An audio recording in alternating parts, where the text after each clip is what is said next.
telleri gezdim ama kardeş, gel de bende sor. Gezdim ama kardeş, gel de bende sor. Ömrüm ipliğine gizli derdimi dizdim ama kardeş, gel de bende sor. Dizdim ama kardeş, gel de bende sor.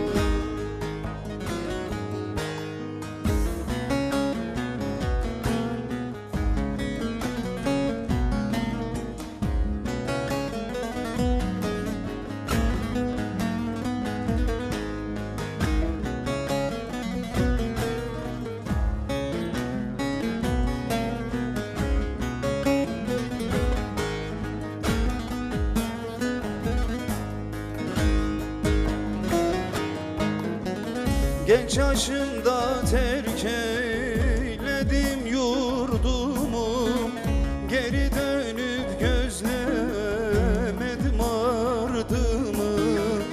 Geri dönüp gözlemedim ardımı.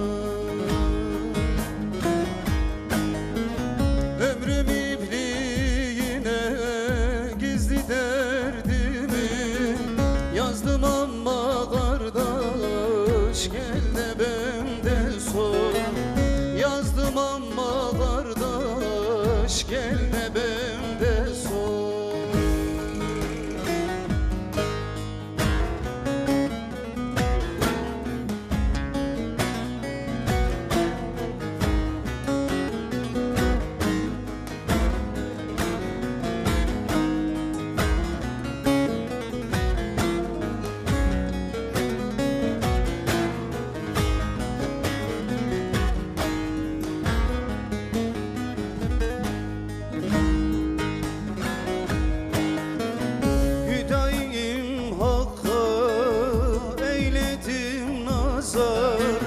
Ben kendi içimde kurdum bir pazar.